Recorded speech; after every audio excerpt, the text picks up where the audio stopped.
Alright guys, we are back today with the Maverick, and as the title is saying, this is going to be a 5,000 mile update of the truck. And before we get started, first and foremost, I'm selling the truck tomorrow.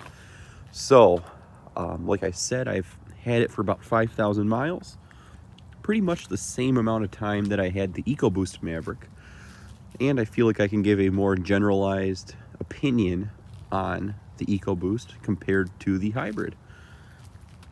Now, if I were to have to pick again what Maverick I could buy, I would probably go with the EcoBoost. Now, that was not kind of my viewpoint on the last video.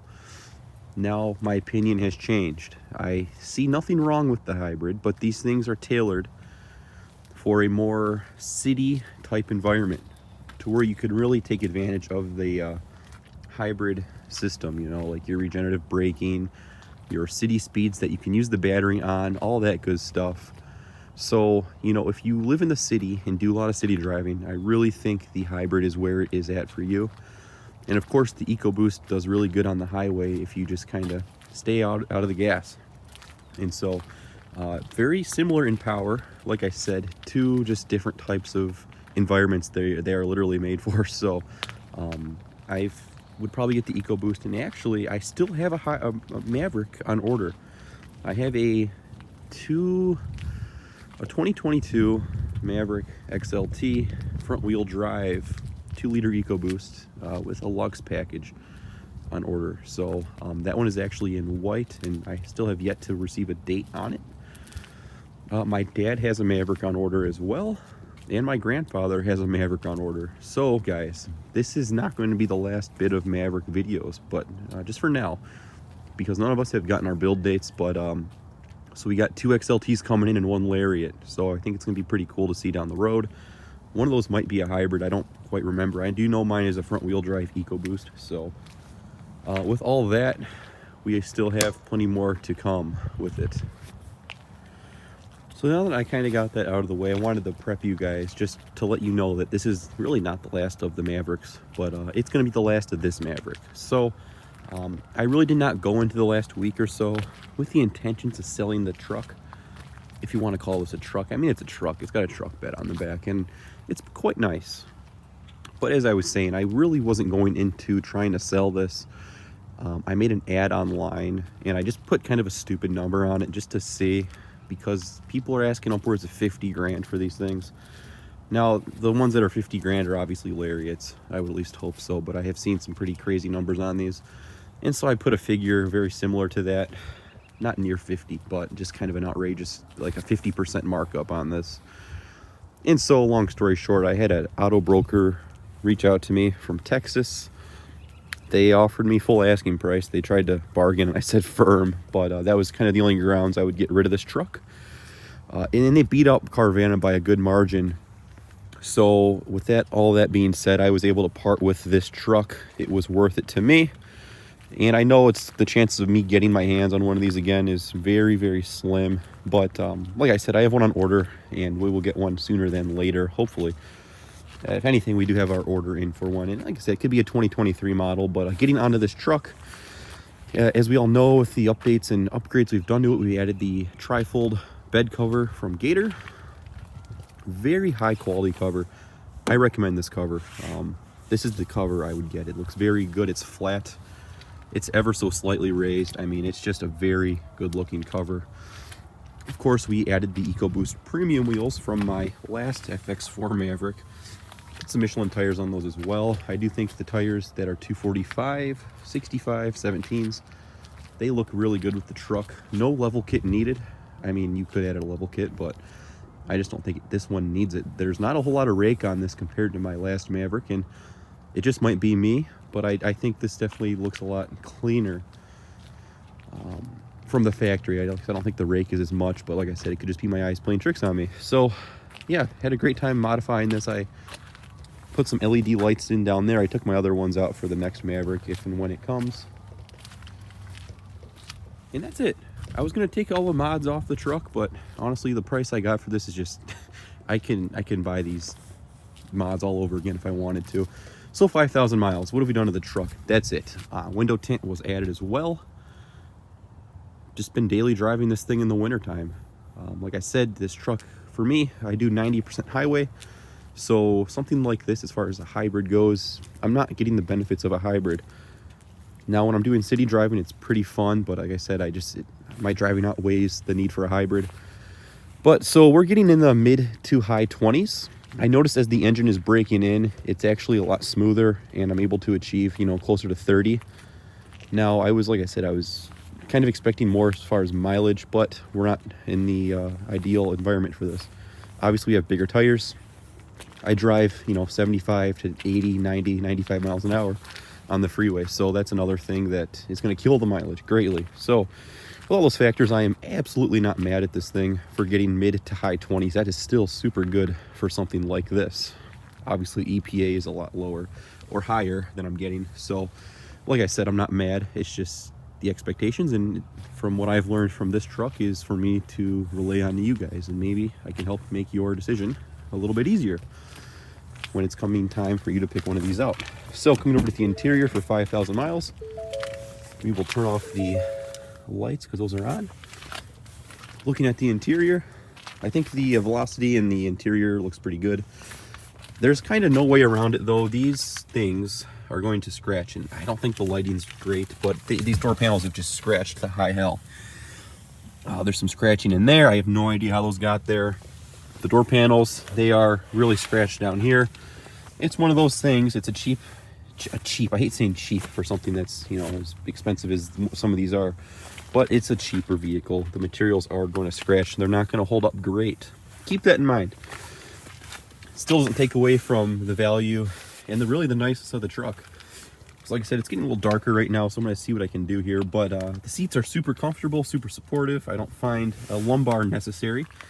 You do need to get a Lux package to get lumbar.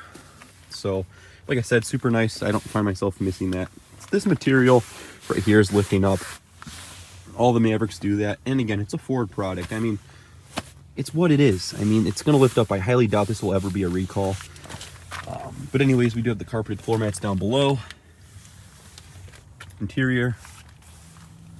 So stepping over to the interior, everything is kind of wearing pretty good for the mileage. It's 5,000 miles. It's a brand new car, really. So steering wheel is pretty nice. I kind of wanted to put a different one in here from a higher trim. Never got around to it. Automatic headlights. You do have a truck bed light right here up top. That turns on your bed lighting. This button obviously is a gas. It's for your locking gas cap right there. So that's pretty nice as well. You do get your easy fuel in that, so that's nice. You don't have to worry about, so maybe it's for your city. It's a city hybrid. People, worry about theft in the city. So that kind of all made sense. Anyways, looking at the top, love the sunroof. Best option this thing has. It's probably the only option this thing has, but as far as creature comforts, very nice to have on these nicer, warmer days. Not today, but it's been used a few times. So coming down here, you got all our drive modes. I love all this stuff. And now, one thing I forgot to mention on the last video I had made, the auto hold on the hybrid is very unrefined compared to the EcoBoost. Very unrefined. I don't even use it to the point to where I don't use it. I know in the last truck I used it all the time. This is just, it's not a good system. Between the electric motor and the auto hold and the gas motor, they don't work in conjunction very well. Take that as you will. This system's pretty nice. It actually froze on me the other day. It had a stroke. So other than that, it's good though. I like the layout of it. I just wish it would process better, but it's what it is. Climate controls down here, no complaints. Auto climate, single zone climate, fast charger down there, USB, all that good stuff. We have our storage down here. I really have become a big fan of this open space. A lot of people complain about this, surprisingly, but this space down here is super good to have. No complaints there. And there is the passenger side of the truck. I will go ahead and pull the window sticker out of this if we have it. We'll go over the options this one has. Like I said, I'm not going to tell you what I'm selling it for, but we're making about 50% profit. You do the math. But check it out there. That's what we have on the truck. It's pretty much got every option for your XL. So there it is.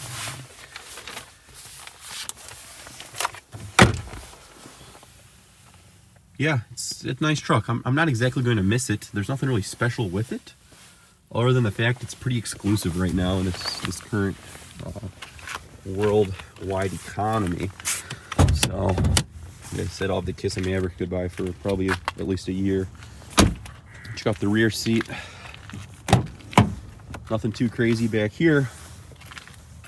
Had to jump start a car the other day, so I forgot to put the cover back on it, but there is the battery. So it is actually internal, and it is quite awkward to jump start a car. I realize that's something you're not doing every day, but yeah, it just makes it annoying, especially if you have, say, like a child seat up here, something in the way. It's just super annoying. And I found nothing under the hood to jump start anything with, so maybe I'm wrong, but this is what I had to do. And there's the cover right there for the battery and the gas fill. Say you run out of gas. So all that, back seat of the XL. And actually we are missing the slider glass, but that's what it is. So Velocity Blue definitely looks good when clean. Unfortunately, we're having some crappy weather, so I can't really clean it up for one last time for the video, but welcome to the rear, check it out. There it is. And I'd like to thank all you guys for watching these truck videos on this. I realize this is a pretty hot commodity right now, especially on YouTube, but fortunately for me, I've kind of milked all the stuff I could out of it, which is I was more than happy to do for it. But like I said, the main reason for me selling this is just money. I've run out of stuff to do on this on YouTube, so it's as far as all that goes. You know, I can pump out stupid stuff. Like I've seen a lot of people like just making these quick videos calling, and I'm not going to get into it, but like I said, I'm trying to bring out some quality type content here, and I've just about produced as much quality usable content, I would like to say, for this truck with the time I have had to have it. I really would have loved to have made a 4scan video installing cruise control, just never got around to it. Under the hood here is the 2.5 liter Duratec hybrid Atkinson cycle. Now I do want to say this is probably a Mazda derivative engine right here. Obviously there's quite a bit more technology, but I do think that around the general idea, this is a pretty much a Mazda power plant, and this power plant's been around for, man, at this point for 20 years. Obviously it's been revised here and there, but same basic technology as the 2004 Mazda 3 had. So there it is. So hey guys, I think the engine's pretty refined. Actually, it's a great motor. I'd love to see it around for a while. Super quiet interior, even though there's no insulation under here. The interior is very well dampened, and just I have a hard time picking this truck apart, aside from the cheaper build materials. And you know, that's not even the worst thing in the world. If that's what we got to complain about, then I think we're doing all right for a vehicle at this price point. At this price point, I think it's a great truck. Anything more than this, especially for what I'm selling it for, I just think it's absurd. But somebody is out there. Somebody will buy this somewhere. I don't know where, but like I said, this is the Maverick, guys. This is my initial impressions with it, long-term ownership, all that good stuff. I hope I was able to kind of inform you guys as to why I'm selling it, and maybe you can take somewhat of my input and put it into your next Maverick purchase. That's why you're watching this. So yeah guys, I would like, again, thanks for watching all these videos. They've been great to me. So yeah guys, thanks for watching, and we'll talk to you all later.